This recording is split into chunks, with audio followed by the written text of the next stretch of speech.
దానికి ఇటువంటి సబ్జెక్ట్ మీద ఈ రోజున మాట్లాడుకోవాల్సి వస్తున్నదంటే చాలా విచారంగా ఉన్నది, విచిత్రంగా కూడా ఉన్నది.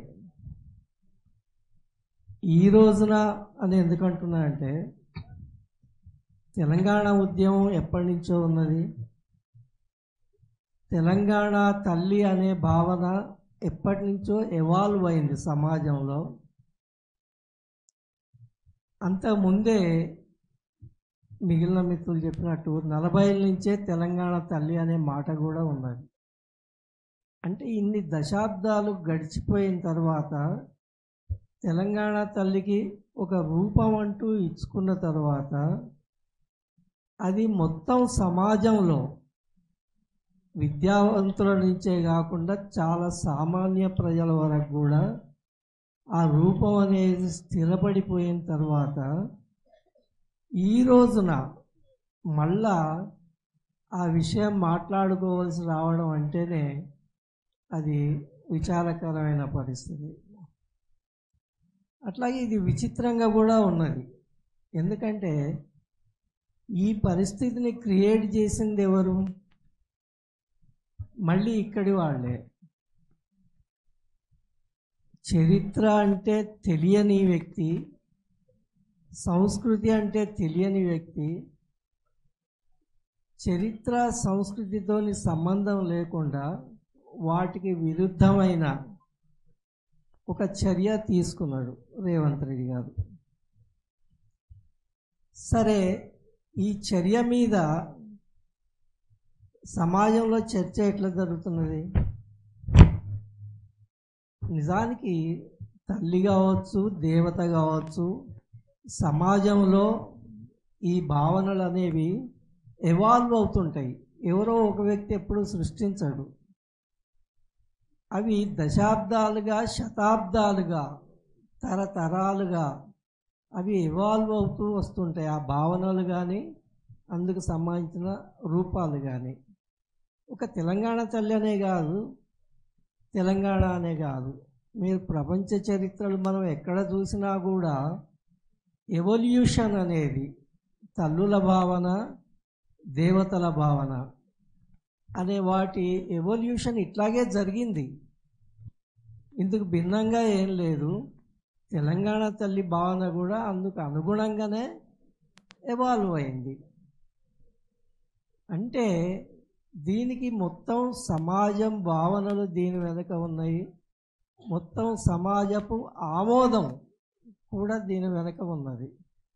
అంతే తప్ప ఏదో కొద్దిమంది కేసీఆర్ గారో లేకపోతే ఇంకెవరో సృష్టించింది కాదు. నిజానికి తెలంగాణ తల్లి రూపాన్ని ఇచ్చే సమయంలో కూడా చాలా చాలా చాలా చాలా చర్చలు జరిగినాయి. అది అందరికీ తెలిసిన విషయమే, నేను కొత్తగా చెప్పనక్కర్లేదు. అట్లాగే ఈ భావనలు అనేవి ఎప్పుడన్నీ ఇప్పుడు అన్నట్టు ప్రజల నుంచి వస్తాయి, ప్రజల ఆమోదంతో నిలుస్తాయి తప్ప జీవోలతోని లేకపోతే రాజుల ఆదేశాలతోని ఇదివరకు ఎప్పుడు జరగలేదు, జరిగే అవకాశం లేదు. ఎందుకంటే దేనికైనా సమాజపు ఆమోదం లేనిదే అంతిమంగా కేవలం ప్రభుత్వాలు, చివరకు విద్యావంతులు వీళ్ళ ఆమోదం ఉన్నంత మాత్రాన కూడా అవి నిలవవు. అంతిమంగా ప్రజల ఆమోదం ఉండాలి, ఉన్నప్పుడే నిలుస్తాయి. ఆ విధంగా తెలంగాణ తల్లి అనేది ఈ రూపంలో మనసులలో నిలబడిపోయిన తర్వాత ఇప్పుడు మళ్ళీ ఇటువంటి చర్చ ముందుకు రావడము అనేది విచారంగా, విచిత్రంగా కూడా ఉన్నది. అయితే ఇట్లా ఎందుకు జరిగింది అనేది పెద్ద రహస్యమేం కాదు నిజానికి. ఎందుకంటే ఆ పని రేవంత్ రెడ్డి గారు ఎందుకు చేశారో మన అందరికీ తెలిసిందే. నిజానికి ఇది కూడా ఒక విచిత్రమైన పరిస్థితి. ఒక చరిత్ర తెలవని మనిషి, సంస్కృతి తెలవని మనిషి, వాటి పట్ల ఆసక్తి కూడా లేని మనిషి ఒక చర్య తీసుకొని సమాజం మీద పడేస్తాడు. దాని మీద మళ్ళీ మనం ఇంత చర్చ, ఇంత గొడవ. అంటే సింపుల్గా చెప్పాలంటే బట్ట కాల్చి మీద పడేయడం అంటారు చూడండి. ఒక బట్ట కాల్చి మీద పడేస్తాడు, దాని మీద మనము ఇంత బాధపడుతూ, ఇంత చర్చిస్తూ తెలిసిన విషయాలే మళ్ళీ చెప్పుకుంటూ, ఇప్పుడు ఒక కామన్ మ్యాన్ దగ్గర పోతే ఇవన్నీ తెలిసినాయి కదనయ్యా, మీరు వర్క్షాప్ పెట్టి మళ్ళీ ఎందుకు మాట్లాడారు అంటారు. కానీ మనకు అట్లా మాట్లాడుకోవాల్సిన పరిస్థితి సృష్టించారు. అయితే ఒక అందుకు రేవంత్ రెడ్డి గారికి కృతజ్ఞతలు కూడా చెప్పాలి మనం. ఎందుకంటే మళ్ళీ ఈ భావనలన్నీ మళ్ళీ పుంజుకునే విధంగా, మళ్ళీ చర్చ జరిగే విధంగా, అంటే ఒక విలను ఒక పని చేస్తే, ఒక కథలో కానీ ఒక సినిమాలో కానీ ఒక విలన్ పని చేస్తే ప్రేక్షకులందరూ ఏమంటారు, అరే వీడిని తన్నురా కిట్టురా అని హీరోను ఎగదోస్తారు. ఆ హీరో ఆ పని చేస్తుంటే చప్పట్లు కొట్టి హీరోలు వేస్తూ ఉంటారు. వాళ్ళల్లో మళ్ళీ ఆ హీరోయిజము, మంచి పనులు అనే భావనలు మళ్ళీ వాళ్ళ మైండ్లోకి పుంజుకుంటాయి. ఇది కూడా ఒక విధంగా అదే విధంగా జరుగుతున్నది.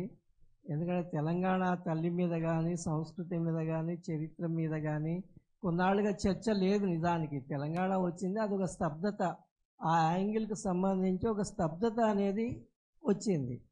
ఇప్పుడు ఏమిటి అని అంటే, నిజానికి ఇందులో ఒకవైపు మెటీరియల్, రెండో వైపు ఫిలసాఫికల్ అండ్ కల్చరల్, రెండు యాంగిల్స్ ఉన్నాయి. మెటీరియల్గా తెలంగాణ దెబ్బతింటున్నది. మెటీరియల్గా తెలంగాణ దెబ్బతింటూ తెలంగాణ ప్రజలందరూ బాధపడుతున్న స్థితిలో దీన్ని ఒక విధంగా ఇగ్నైట్ చేసేటట్టు, ఈ సాంస్కృతిక భావన అనేది ఇగ్నైట్ చేసి ఆ భావనలను మళ్ళీ ఈ మెటీరియల్గా కూడా తెలంగాణకు ఎంత అన్యాయం జరుగుతున్నది, ఎంత ద్రోహం జరుగుతున్నది అనేవి కూడా మళ్ళీ రీకిండిల్ అయ్యి చర్చ జరుగుతుంది. అటువంటి అందుకు ఒక విధంగా అవకాశం, ఒక ఇన్స్ట్రుమెంట్ ఆఫ్ ద హిస్టరీ, అట్లా ఒక అవకాశం కలిగించినందుకు రేవంత్ రెడ్డికి కృతజ్ఞతలు కూడా చెప్పాలి. విలన్లకు కూడా అప్పుడప్పుడు థ్యాంక్స్ చెప్పవలసి ఉంటుంది. అట్లా జరుగుతున్నది కనుక ఇందులో మనం విచారించవలసింది ఏం లేదు. ఇంకా రేవంత్ రెడ్డి చేసిన దానికి ప్రజల ఆమోదం లేదు, అది తెలిసిపోయింది. ఎందుకంటే బయట ఎంతో చూస్తుంటే వాళ్ళు రెండే ప్రశ్నలు అడుగుతున్నారు, అసలు ఎందుకు సార్ దీన్ని మార్చడం, ఎందుకు వాళ్ళకి అర్థమవుతలేదు. తర్వాత కొన్ని మార్చిన అభిప్రాయమైన ఎందుకు ఇట్లా ఆరాధనీయంగా లేదు, తల్లిలాగా లేదు, దేవతలాగా లేదు, ఎందుకు ఇట్లా ఉంటుంది, ఆ బొమ్మను చూస్తే మాకేం మంచిగా అనిపిస్తలేదు, గౌరవం అనిపిస్తలేదు అని అంటున్నారు. అంటే రెండు విధాలుగా కూడా, రెండు యాంగిల్స్ నుంచి కూడా రేవంత్ రెడ్డి చేసిన పని ప్రజలు రిజెక్ట్ చేసేసారు ఆల్రెడీ. ఆయన జీవో ఇస్తే వీళ్ళు తమ తీర్మానం తాము చేసిండ్రు. సమాజం అనేది తీర్మానించింది, ఇప్పటికే తీర్పు చెప్పింది, ఈ తల్లి మా తల్లి కాదు, ఇదివరకు ఉన్న తల్లే మా తల్లి అని తీర్పు చెప్పి తీర్మానం చేసేసింది. కనుక ఆ విధంగా స్టోరీ కంక్లూడ్ అయిపోయినట్టే నిజానికి. అందుకు ఇదొక ప్రేరణలాగా, స్పర్లాగా వచ్చి మనం అందరం చర్చించుకుంటున్నాము. నిజానికి ఇటువంటి పరిణామం నాకైతే చాలా సంతోషంగా ఉన్నది. అయితే నేను ఒక చిన్న సజెషన్ చేయదలుచుకున్న కవిత గారికి. వారు ఊరూరా తెలంగాణ తెలుగు తల్లి విగ్రహాలు పెడుతూ ఉన్నారు. అయితే దాంతో పాటు సరే విగ్రహాలేమో సంస్థలుగా పెడతాయి, కానీ అది ఇంటింటికి పోవాలి అంటే తెలంగాణ తల్లి బొమ్మలు, ఆ చిత్రపటాలు చిన్న విగ్రహాల రూపంలో, అవి ప్లాస్టర్ ఆఫ్ ప్యారిస్తో చేయిస్తే విరిగిపోతాయి. అట్లా కాకుండా కాగితాలను, పాత కాగితాలు,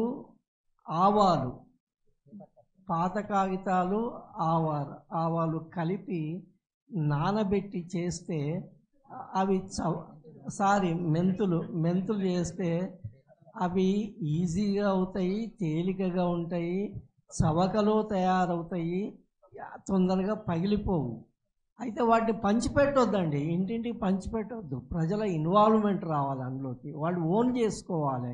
అంటే కాబట్టి తక్కువ ధరలో, ఎట్లయినా తక్కువ ధరలోనే వస్తాయి కాబట్టి ఇంటింటికి తెలంగాణ ప్రజలందరూ కొనుక్కొని పెట్టుకునేటట్టు వాళ్ళ ఇంట్లో అట్లా అందుబాటులోకి తీసుకొచ్చినట్టయితే అప్పుడు కనీసం రేవంత్ రెడ్డి గారు జీవోలో చెప్పినట్టు రూపాన్ని మారుస్తే మేము వాళ్ళని శిక్షిస్తాం అన్నారు కాబట్టి అప్పుడు ఆయన మనందరి ఇళ్ళకు కూడా వచ్చి మనందరినీ కూడా శిక్షించాలి.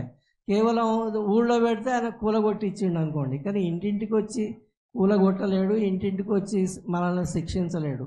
కాబట్టి అప్పుడు ఆయన జీవో అనేది ప్రజలే ఓడించినట్టు చిత్తు చేసినట్టు అవుతుంది. ఆయన సిగ్గుపడవలసిన స్థితి వస్తుంది. కేసీఆర్ గారు చాలాసార్లు ఒక మాట చెప్పేవాళ్ళు, నా తెలంగాణ ఎప్పుడు కూడా నవ్వినోని ముందర జారి పడ్డట్లు ఉండకూడదురా అని చెప్పేవాళ్ళు.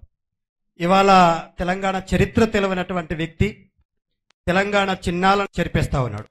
తెలంగాణ సంస్కృతిలో భాగమైనటువంటి దైవాంశ సంభూతులైనటువంటి వేములవాడ రాజన్న కోడలను కూడా అమ్ముకునే పరిస్థితికి వచ్చిందంటే ఎంత విధ్వంసం తెలంగాణ రాష్ట్రంలో జరుగుతుందో తెలుస్తుంది.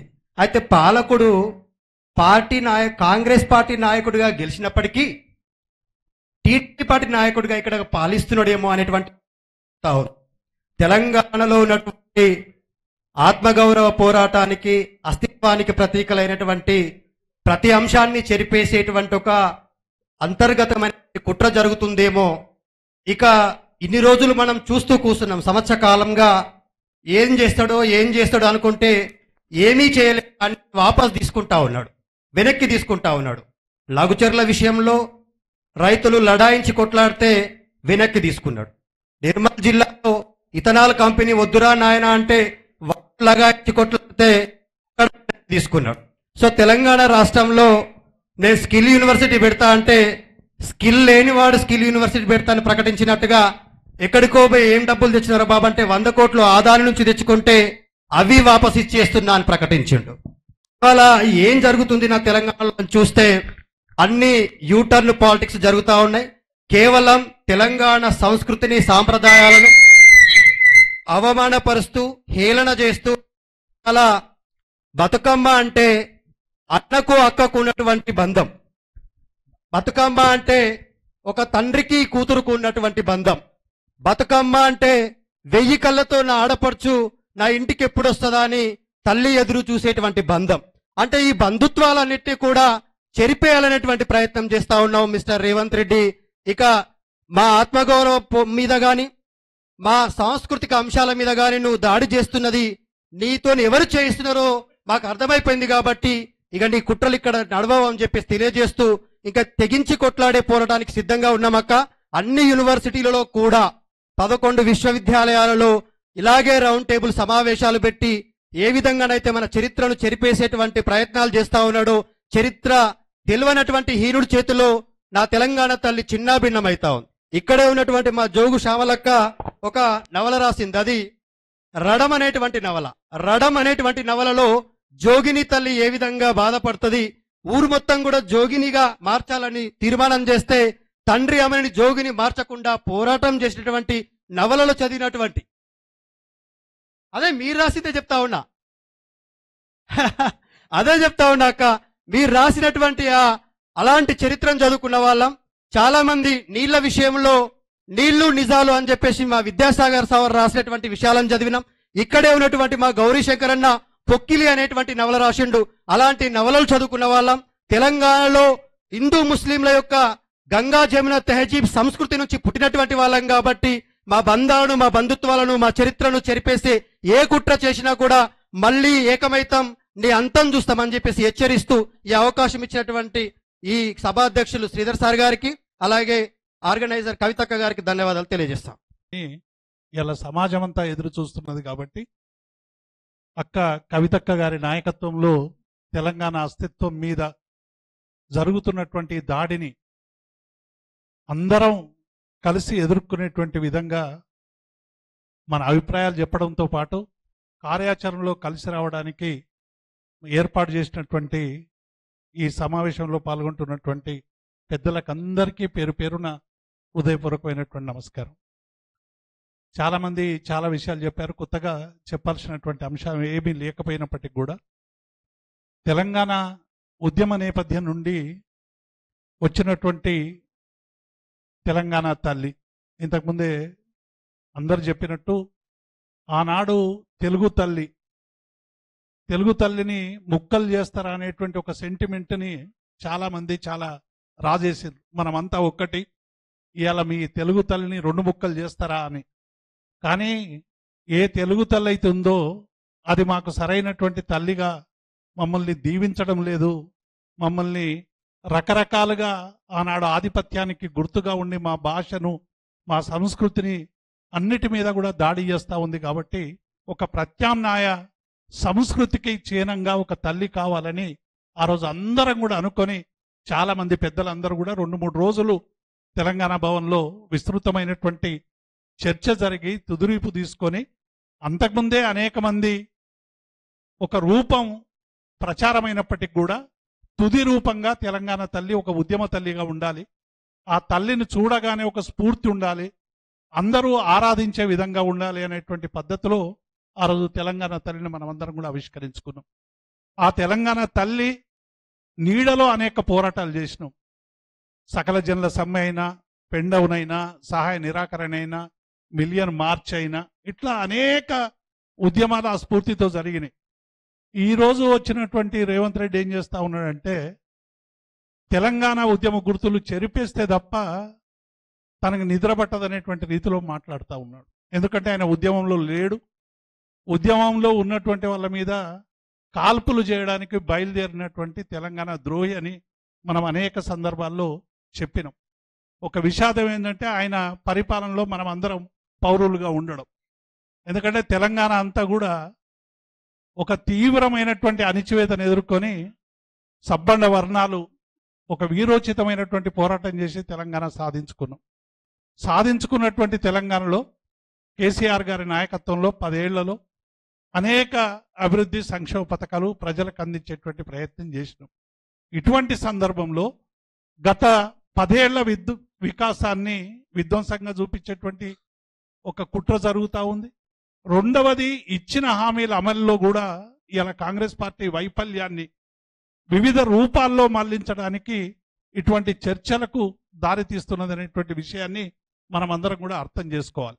అందుకే తెలంగాణ తల్లిలో మాయమైనటువంటి బతుకమ్మ మీద ఇవాళ అందరూ కూడా తీవ్రమైనటువంటి ఆగ్రహవేశాలు పెళ్ళుబుకుతా ఉన్నాయి. దీన్ని మనం ఎట్లా, ఇంతకుముందే కవితక్క గారికి కొన్ని సూచనలు వచ్చినాయి. రేవంత్ రెడ్డి ఎక్కడ చూసినా తెలంగాణ తల్లి కనబడే విధంగా మనం పల్లె పల్లె గ్రామ గ్రామాన మనము దీనికి సంబంధించినటువంటి ప్రచారాన్ని చేయవలసినటువంటి అవసరం ఉంది. రెండవది, జీవో తెచ్చినాం, మీరు తుపాకీ పెట్టి ఇదే మీ తెలంగాణ తల్లి అని చెప్పేటువంటి ప్రయత్నం చేస్తుంది. కానీ తెలంగాణకు ఒక గొప్ప పోరాట చరిత్ర ఉంది. నైజాం డైనెస్టీలో ఫర్మానాలను వ్యతిరేకించడం, ప్రజాస్వామ్య ప్రభుత్వం వచ్చినాక అనేక నల్ల చట్టాలను వ్యతిరేకించడం, అలాగే అనేక చీకటి జీవులను కూడా మనం వ్యతిరేకించి వీరోచితమైనటువంటి పోరాటాలు చేసి వాటిని అన్నింటినీ కూడా మరి కనుమరుగు లేకుండా చేసినటువంటి చరిత్ర తెలంగాణకు ఉంది. కాబట్టి ఈ జీవోల వల్ల మీరు ఈ జీవో తెచ్చారు మొక్కిరంటే మొక్కే ప్రజలు తెలంగాణ కాదు. మాకు ఒక ప్రత్యామ్నాయ చరిత్ర ఉంది, ప్రత్యామ్నాయ సంస్కృతి ఉంది.